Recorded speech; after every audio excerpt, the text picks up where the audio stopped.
So when one of my lives have been used up now, so it's kind of scary, you know, you're kind of sitting there going, well, usually at this stage, people go away.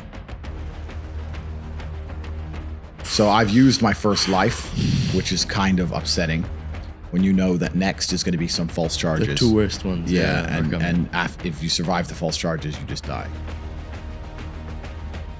I've used my second life, Andrew Tate. Andrew Tate's journey of embracing his second life is a testament to the power of reinvention and personal growth.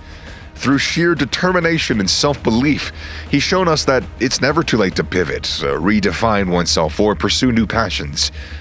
We were entering a draconian age of it was genuinely scary where we were heading, and now I start to feel like there's some hope. We're putting a crack in the matrix and a crack in the dam, and I think a lot of people are fed up with having ideas forced down their throat. But it's important that we stand up and talk about these things because it's happening on every level, even from the World Cup to this pandemic to ignoring the imaginary race card in Netflix documentaries.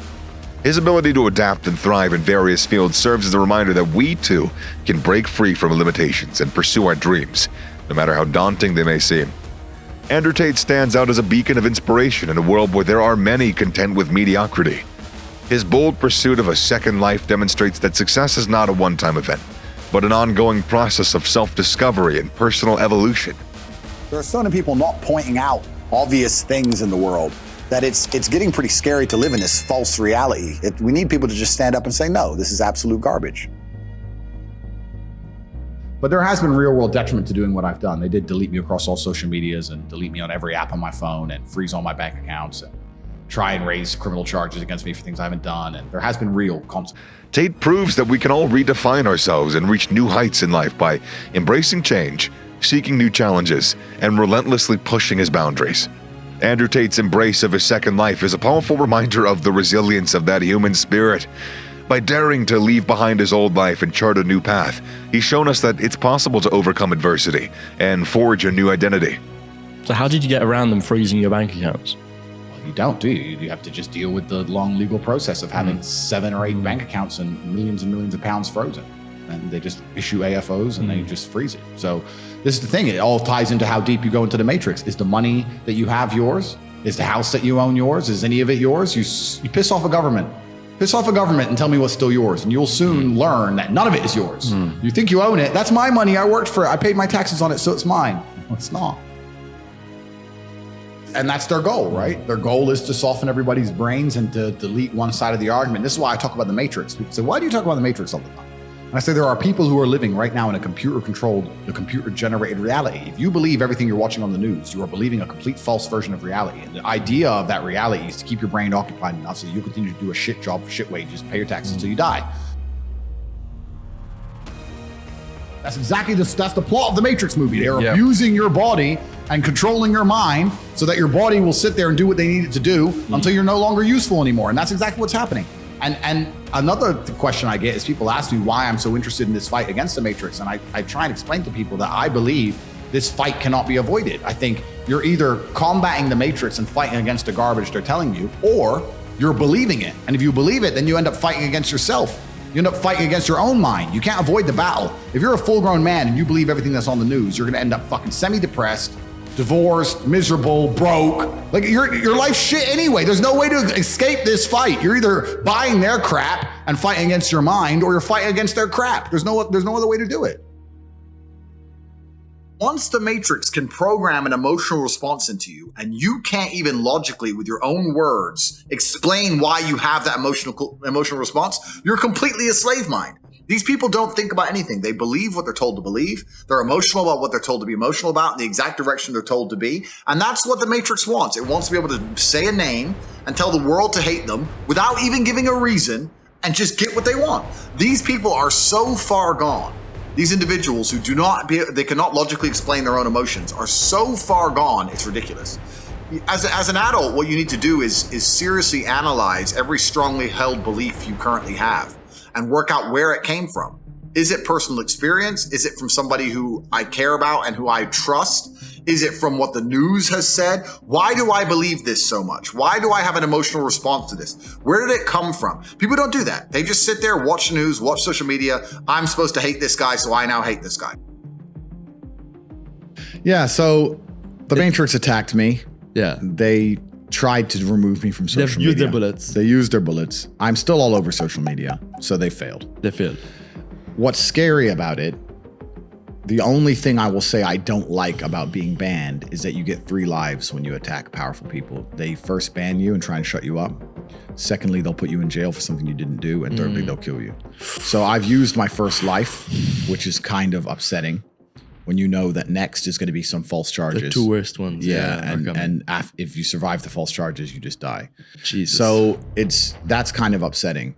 But that's kind of upsetting. It is. I like to. It's kind of upsetting. I like to think that people at home know if I ever ended up in a jail cell and the media started printing why, that they'd know it's a pure lie they made it up.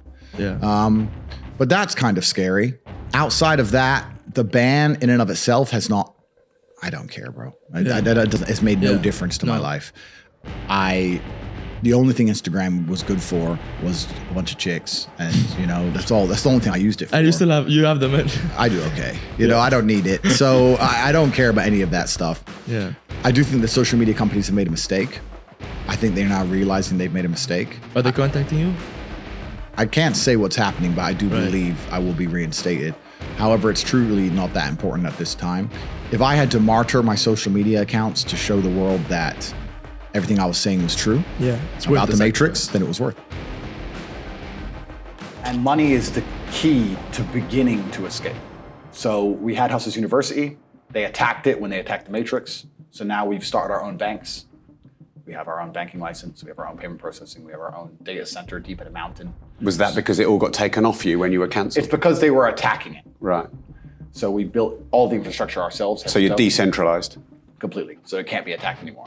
And that's the real world, and we can teach people how to make money. And the reason I teach people how to make money is because money is stage 1 to escaping the Matrix. You can't think for yourself and talk the things you believe if you need that wage and that person tells you to shut up. You can't. The reason everyone wore the mask is because they had to pay their mortgage. Or their wife told them to. Or their wife told them to. That's right, yeah. So if you need breadcrumbs and you're a starving man, you can't really talk to the guy who has all the bread and tell him to get fucked. Right? So the first thing you do when someone says to me, I want to escape the Matrix, I think for myself is, okay, then you need to be prepared financially. You need money to go to war. When you talk about the Matrix attacking you, for people who are not familiar with the terminology or maybe even the story, give us a rundown of actually what's played out. Sure. Well, I call the world the Matrix very simply. If the people who have seen the movie, they will know that our body heat inside of the movie, the body heat of humans is being harvested and used, and they occupy our minds with a false reality to keep us producing body heat long enough for the machines to function. And I believe that's a perfect analogy of what happens in the world today. I believe that our labors and our intellects and our work is basically being exploited from us and extracted. And to keep our minds occupied, they purport a false reality. Perhaps it's not a computer simulation like the movie, but it's certainly computer control.